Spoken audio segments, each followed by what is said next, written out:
The rain fell in sheets across Meridel's harbor district, transforming the cobblestone streets into shimmering mirrors that reflected the city's amber lights. Naomi Winters pulled her thin jacket tighter around her shoulders, regretting her decision to leave her umbrella at home. The weather had matched her mood perfectly when she'd left for the meeting, gray and uninspired, but had since transformed into something far more dramatic, much like her career. Once, Naomi's compositions had been performed by orchestras across the country. Critics had called her work transcendent and emotionally raw. Now, she clutched a rejected portfolio to her chest, trying to shield the pages from the downpour. 6 months without creating anything new had turned into 9, then 12. The meeting with the conservatory director had been her last hope. "Your previous work remains impressive, Ms. Winters," he had said, not quite meeting her eyes. "But we need something current. Something that demonstrates you haven't lost your ... spark." Lost. That was the perfect word for how she felt. Lost in a city she'd once conquered, lost in a life that no longer recognized her, lost to herself. A gust of wind tore through the square, sending icy droplets against her face. Naomi ducked beneath the narrow overhang of a closed bookshop, but it offered little protection. Water seeped into her shoes, and her dark hair clung to her neck in damp tendrils. The portfolio, filled with old compositions, nothing new, was beginning to warp at the edges. That's when she heard it at first.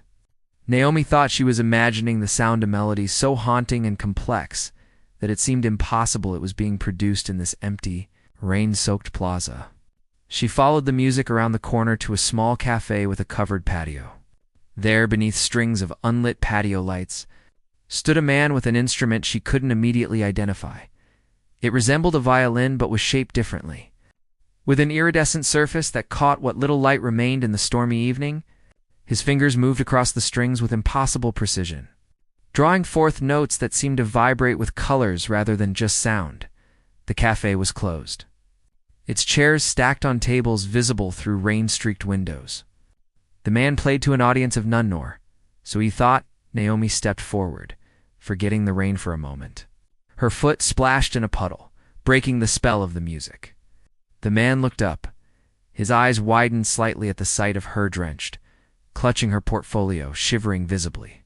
He lowered his instrument and, without hesitation, shrugged off his coat.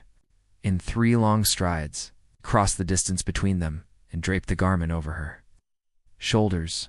The warmth was immediate and seemed to radiate from within the fabric itself, as though it carried its own heat source.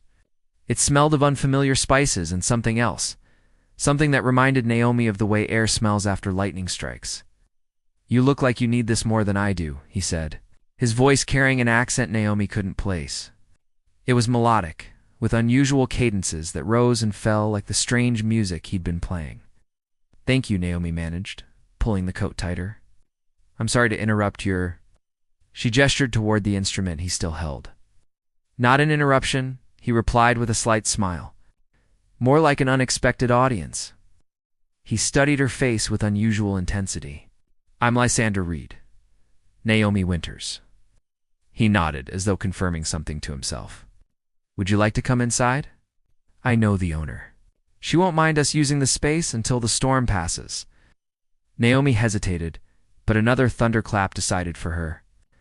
Lysander produced a key from his pocket and unlocked the cafe door, holding it open. As she stepped past him into the warmth, she noticed something unusual about his instrument case leaning against the wall, symbols that looked almost like constellations etched into its surface. "What were you playing just now?" she asked as he followed her inside, leaving the rain behind. "I've never heard anything like it." Lysander's expression shifted, becoming unreadable. "Just a song from home," he said finally. "A very distant home." He set his instrument carefully on a table and looked at her with those strange, intense eyes. "Now, would you like to tell me what you've lost, Naomi Winters? Because I recognize that look anywhere, even across galaxies." "A very distant home," Naomi repeated, cradling the steaming mug of tea Lysander had prepared. The cafe remained dark except for a small lamp he'd switched on in the corner, casting long shadows across the empty tables. Outside, the storm continued its assault. rain hammering against windows that rattled with each gust of wind. "You're a musician," Lysander observed, nodding toward the portfolio she'd set on a nearby chair. It had dried somewhat, though the edges of papers peeked out, wrinkled from their soaking. "Was," Naomi corrected, the single syllable heavy with resignation. "I'm a composer who can't compose anymore." Lysander tilted his head slightly, a gesture that seemed oddly bird-like. "Can't, or won't." The bluntness of the question startled her. Most people offered platitudes about creativity returning, about taking breaks and finding inspiration. No one had simply asked if she was refusing to create.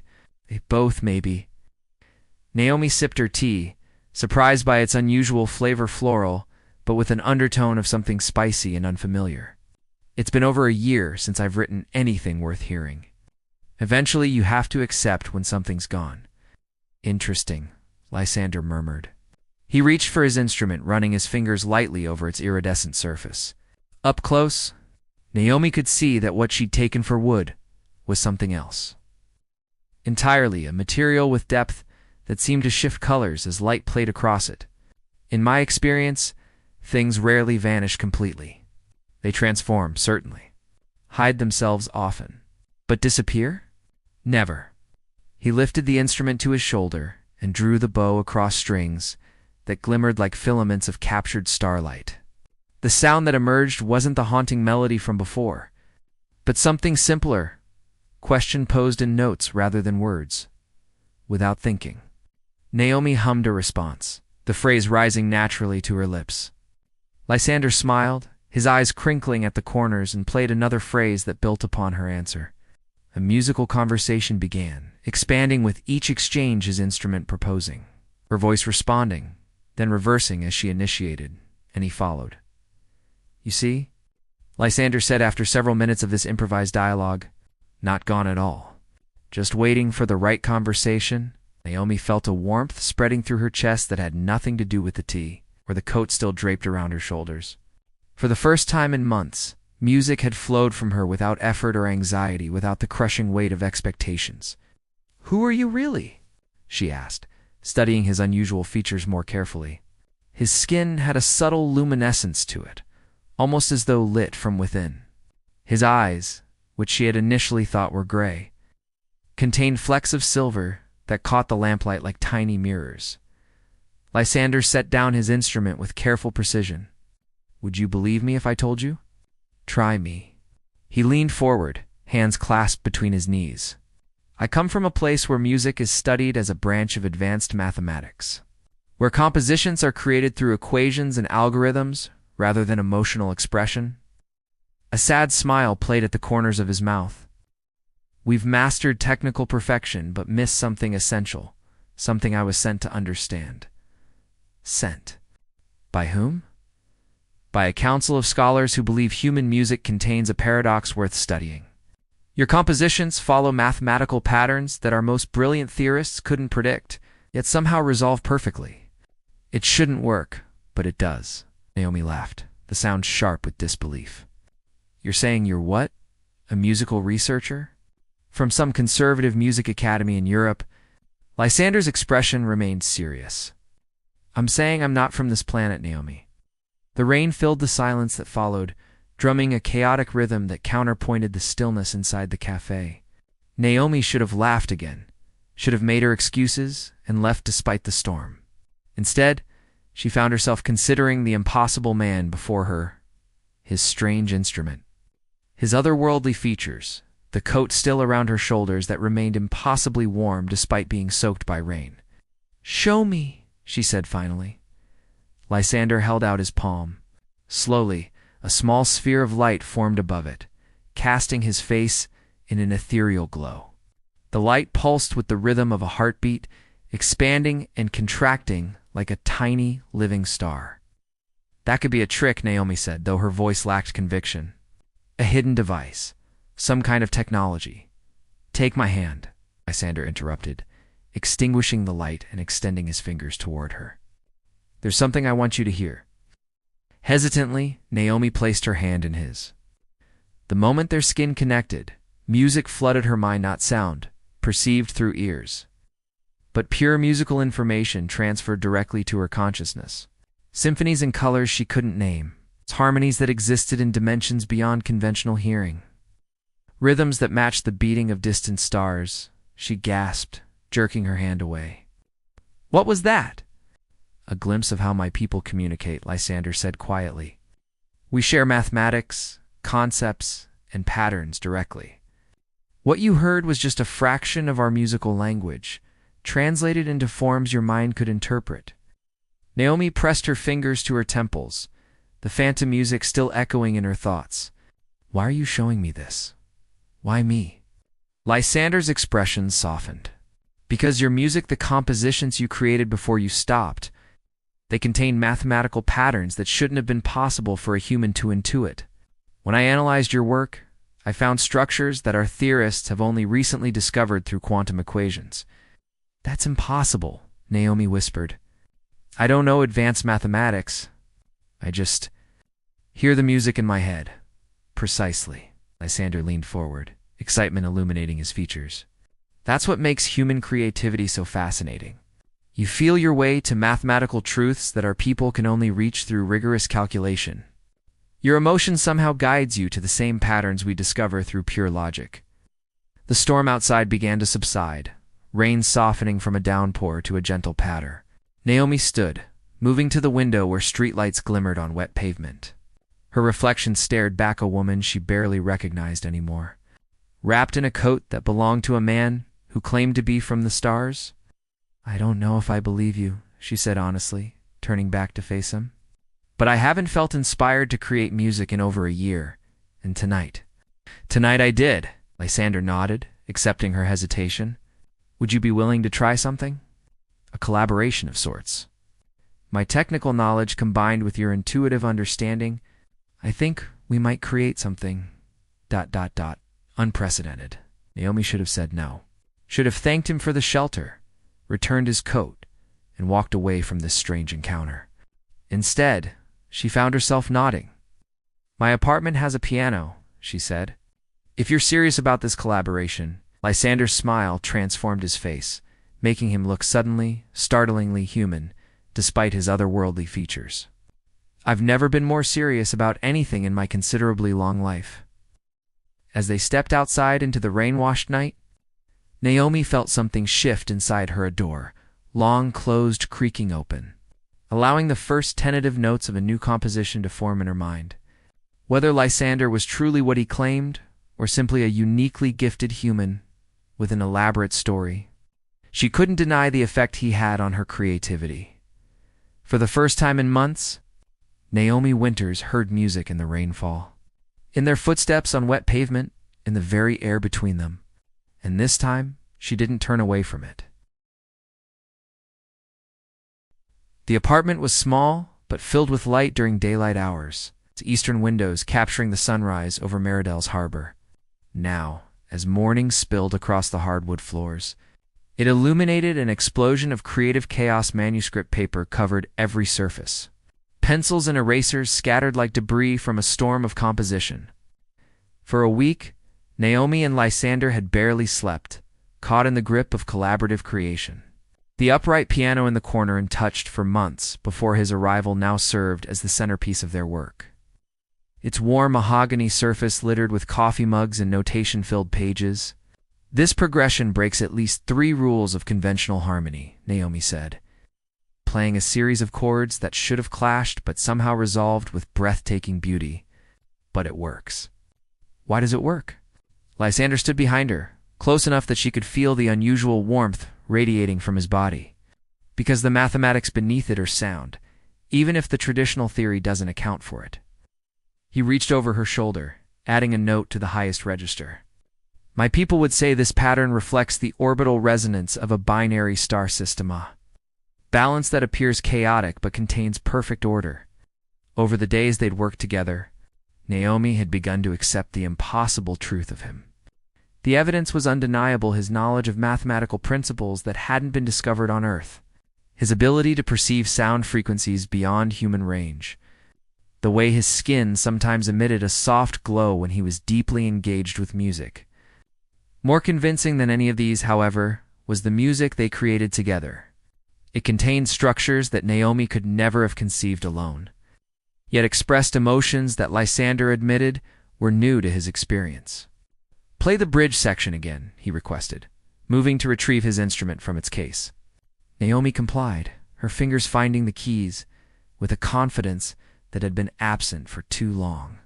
As she played, Lysander joined with his alien violin, its otherworldly tones weaving around her piano like silver threads through fabric. The harmonies they created together seemed to vibrate the very air in the apartment, causing the windows to resonate in sympathy. When the final chord faded, Naomi remained still, hands hovering above the keys. "I've never written anything like this before. It's as though we're creating a new language." "In many ways we are." Lysander set his instrument down carefully. "My people communicate through mathematical patterns. Humans communicate through emotional expression. What we're creating exists at the intersection of bridge between worlds." Naomi turned on the piano bench to face him. "You keep referring to your people and humans as separate categories. I believe you now that you're not from Earth, but you've never actually told me where you're from or why you're really here." Shadow crossed Lysander's features. He moved to the window, gazing out at the harbor where fishing boats were returning with their morning catch. Sunlight caught in his hair, highlighting strands that shimmered with an almost metallic quality. "My world orbits a star you can see from Earth, though barely. It's part of what your astronomers call the Pleiades cluster." His voice took on a distant quality, as though part of him had traveled back across the light years. "We're an old civilization, old enough to have moved beyond many of the conflicts that still troubled humanity. We've mastered technologies that would seem miraculous to you, including methods of traveling vast distances through space. Then why come to Earth?" Naomi asked. "Surely there are more advanced civilizations to study." Lysander turned from the window, his expression complicated. "That's the paradox that fascinated our scholars. By conventional metrics, human civilization is young, volatile, unpredictable. Yet the art you create, particularly your music, contains its insights that our most advanced mathematical models are only beginning to formalize.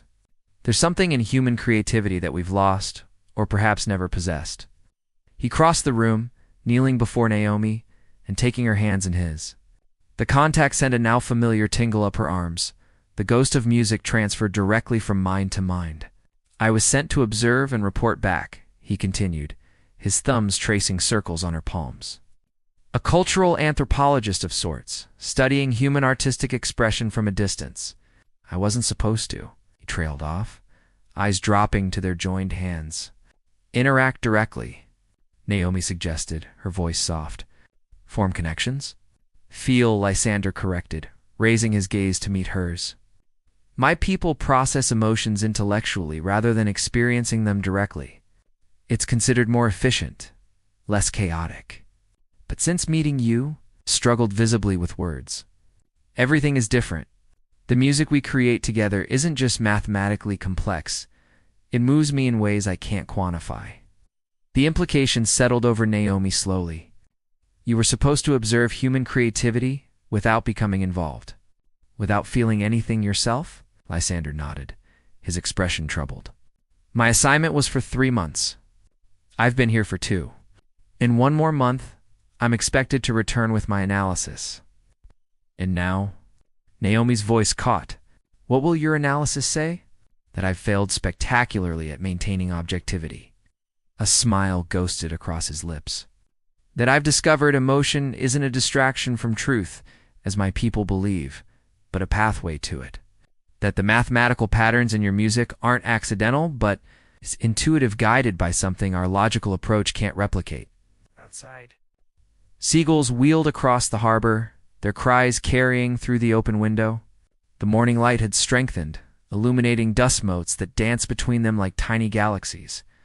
"I don't want to leave," Lysander admitted, the words barely audible. "Not now.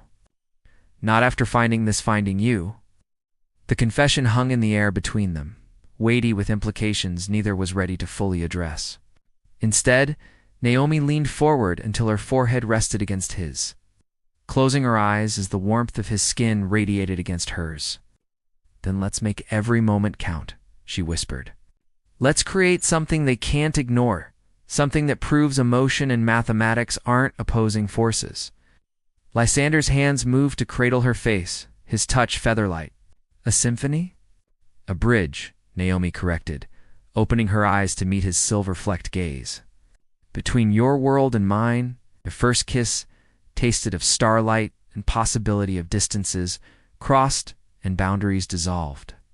When Naomi pulled back, she saw that Lysander's skin was glowing faintly, emanating soft pulses of light that matched the rhythm of her heartbeat. "That's new," she murmured, tracing the luminescence along his cheek with her fingertip. "A physical manifestation of emotional response," he explained, looking as surprised as she felt. "It's not supposed to happen," Naomi smiled, taking his hand and pulling him toward the piano. "I think we've moved well beyond what's supposed to happen, don't you?"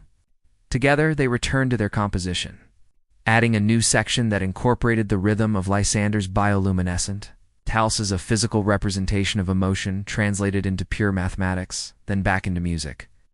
As they worked, the question of what would happen when his assignment ended remained unspoken between them. A dissonance not yet resolved. But for now, they had this creation, connection, and a melody that spanned the stars. The lighthouse keeper's cottage had become their sanctuary over the past 3 weeks. Perched on the cliff's edge, its whitewashed walls and blue-framed windows faced the vast ocean where storm clouds now gathered on the horizon. Inside, papers covered every surface sheet, music scribbled with notations, compositions half-finished, and sketches of constellations that existed nowhere in Earth's night sky. Naomi sat at the old upright piano, fingers hovering over the keys as she struggled to capture the melody that had awakened her at dawn. The piece she'd been composing with Lysander, their celestial symphony, as they jokingly called it, was nearly complete. It contained mathematical patterns that music theorists would study for decades. Harmonies that seemed impossible, yet resolved with heartbreaking perfection. But today, something felt wrong. The notes wouldn't come. "You're thinking too much," Lysander said from the doorway, his tall frame silhouetted against the gray morning light. He carried 2 mugs of tea, steam curling from them like cosmic nebulae. "Music isn't just mathematics, despite what my people believe." Naomi accepted the mug, letting its warmth seep into her palms. "Your people also believe that emotions cloud judgment," she reminded him, unable to keep the edge from her voice. "That's why they sent you here, isn't it? To observe without becoming attached." The revelation had come 3 days ago. After a night when they'd fallen asleep, tangled together, Lysander whispering words in his native language against her skin, he'd finally told her the complete truth. His presence on Earth wasn't accidental. He was a cultural emissary sent to study human artistic expression, particularly music, which his species found fascinating but couldn't fully comprehend. His assignment would end in 4 days.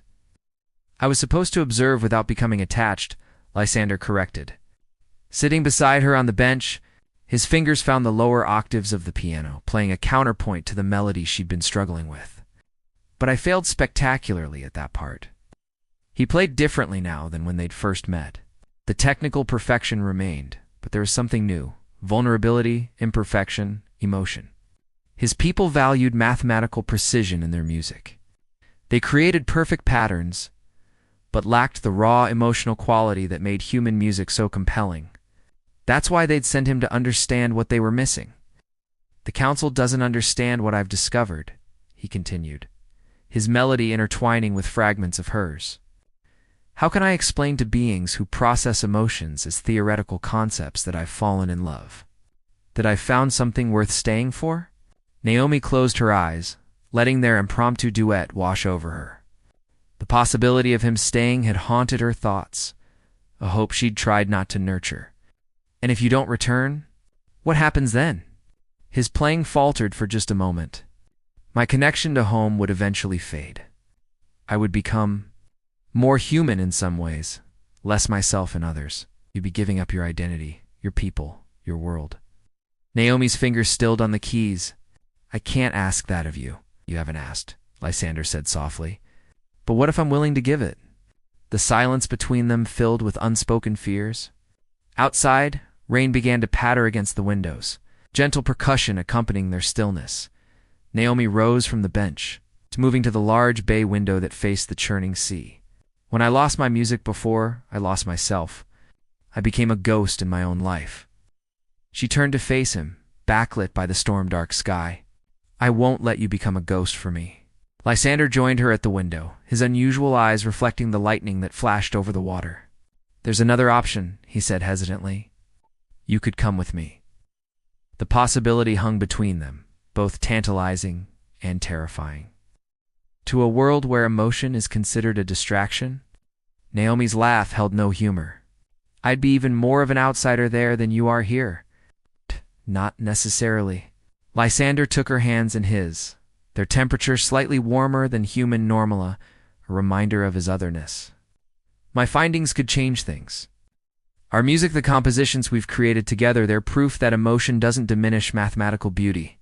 It enhances it. Naomi pulled away, pacing the small room. So I'd be, what, an exhibit? Look at the emotional human and her primitive art. You would be a pioneer, he countered. A bridge between worlds. Another flash of lightning illuminated the room, followed by thunder that seemed to shake the cottage's very foundation. The storm was intensifying, mirroring the turmoil within. Naomi picked up the completed pages of their symphony, running her fingers over the notes they'd crafted together. Either way, one of us loses their world, or both of us gain a new one, Lysander suggested. Though uncertainty tinged his voice, that night, as the storm reached its peak, they played their symphony together, Naomi at the piano. Lysander, on his strange, starlight-infused instrument, the music swelled and receded like the waves crashing against the cliffs below, containing both mathematical precision and raw emotional power. Neither spoke of the choice that loomed before them. Instead, they let the music say everything: their connection, their fears, their hopes. When the final note faded, Naomi knew what had to happen. There's a third option, she whispered into the darkness. We complete the symphony. We make it a bridge not just between mathematical precision and emotional expression, but between worlds. Lysander's expression was puzzled until comprehension slowly dawned. The harmonics. The patterns we've embedded, ... could they carry a message? A signal? Naomi's voice gained strength as the idea took form. Your people sent you here because they recognized something in human music that they wanted to understand. What if we give them that understanding, not by my going there, or your staying here, but by creating something that transcends both? For the first time since they'd met, Lysander looked genuinely stunned. It's never been attempted. The mathematics would be incredibly complex. Good thing we have 3 more days, Naomi said, reaching for blank manuscript paper, her creative fire fully rekindled. And good thing I fell in love with someone who understands both worlds. Outside, the storm began to subside, the clouds parting to reveal a sky where unfamiliar stars seemed to shine just a little brighter than before. Dawn broke over Meridel's coastal cliffs, painting the lighthouse cottage in hues of amber and gold. For 3 days, Naomi and Lysander had barely slept, subsisting on strong tea and the electric energy of creation. Sheet music covered every surface of the tables, the floors. Even taped 2 windows where sunlight illuminated. Complex notations and mathematical formulas interwoven with emotional cues. Today was the day. Are you certain this will work? Naomi asked, carefully arranging the final pages of their composition on the piano stand. Her fingers were stained with ink, her eyes shadowed from lack of sleep. But there was an unmistakable vitality in her movements that had been absent when Lysander first met her in the rain. No, Lysander answered honestly. Tuning his instrument with minute adjustments that human ears couldn't detect, nothing like this has ever been attempted. But the mathematics are sound, and the emotional resonance is... He paused, searching for words. I tease the most beautiful thing I've ever been part of creating. The completed symphony contained more than music. Hidden within its harmonics, embedded in patterns too complex for conventional analysis, lay a proposal, a bridge between worlds. If Lysander's people could hear it, truly hear it, they would understand what he had discovered on Earth, that emotion and logic weren't opposing forces, but complementary ones, each elevating the other to heights impossible alone. And with that understanding might come a new possibility, a cultural exchange rather than a brief, one-sided observation. A door that would allow passage in both directions. What time will they be listening for your signal? Naomi moved to the window, gazing up at the sky where stars would soon be visible, though still hidden by daylight. Sunset, Lysander replied. When the alignment is strongest. He joined her at the window, his reflection overlapping with hers in the glass. Naomi, if this doesn't work, she turned to face him, pressing her fingers gently against his lips. Then we'll have created something extraordinary anyway. Her smile held both determination and a fragile hope, and we'll face whatever comes next together. As the afternoon light began its slow fade toward evening, they made their final preparations. The lighthouse keeper, a retired musician, himself who had lent them the cottage with few questions, had helped them set up recording equipment that would capture and amplify the unique harmonics of their performance. Ready? Naomi asked, as the first stars appeared in the darkening sky. Lysander nodded, lifting his instrument to his shoulder. Its surface caught the last rays of sunlight, seeming to absorb and transform them into something ethereal. Whatever happens, he said softly, know that meeting you has changed me in ways my people have no words for. With a shared breath, they began. The symphony started simply a conversation between piano and alien strings. Question and answer. Thesis and counterpoint. Gradually, the complexity increased. Naomi's hands flew across the keys, drawing forth cascades of notes that should have been chaotic, but instead formed perfect patterns.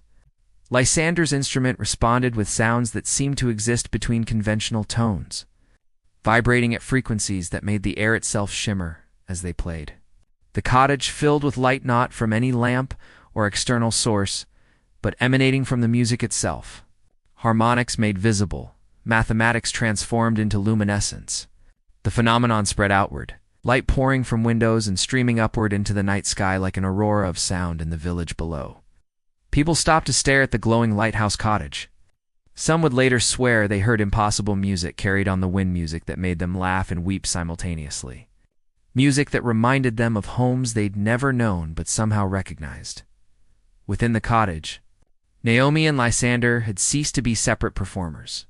Their music had become a single voice, speaking a language neither human nor alien but something gloriously new. Tears streamed down Naomi's face as she played, not from sorrow, but from the sheer overwhelming joy of creation. Lysander's eyes shone with an inner light that matched the luminescence surrounding them. When they reached the final movement, the part containing their proposal, their bridge, the light intensified. Lysander's instrument began to resonate at frequencies beyond its design, vibrating with such power that its surface seemed translucent. Naomi's piano strings hummed with sympathetic vibrations, wood and metal singing together in perfect harmony. The final notes hung in the air, sustaining impossibly before dissolving into silence. For one breathless moment, nothing happened. Then, from somewhere beyond the room, beyond Earth itself, came a response. A cascade of musical phrases, mathematical, yet somehow questioning, curious, open.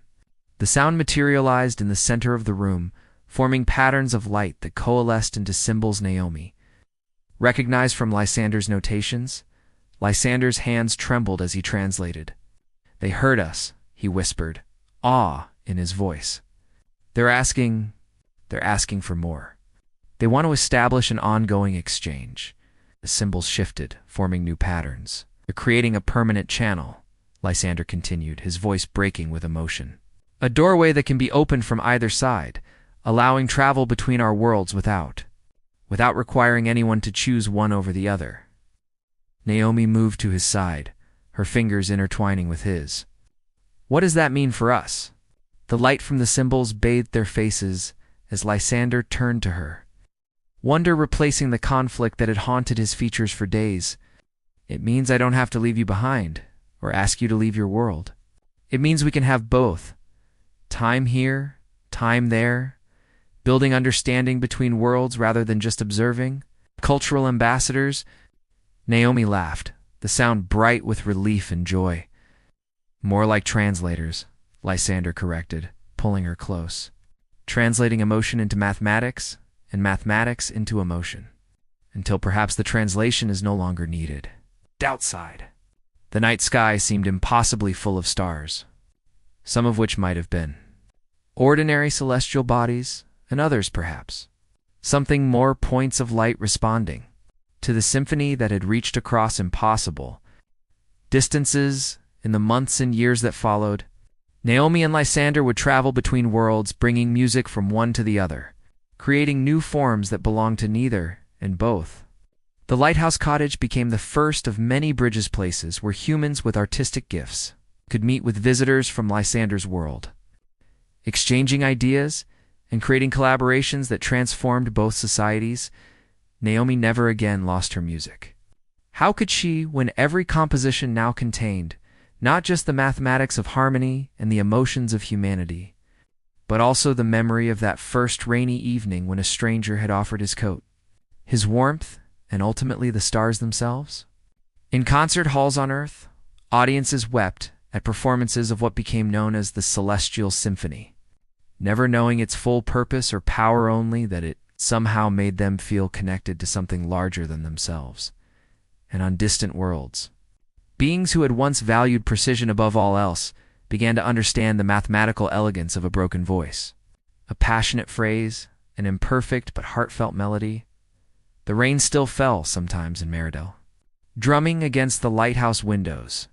But now, instead of walking alone through storms, Naomi and Lysander would sit together, listening to the patterns in the droplets, finding music in the chaos, and adding it to the ever-growing symphony that had begun with a simple act of kindness on a cold, wet evening when two souls from different worlds had recognized in each other something lost and found it together.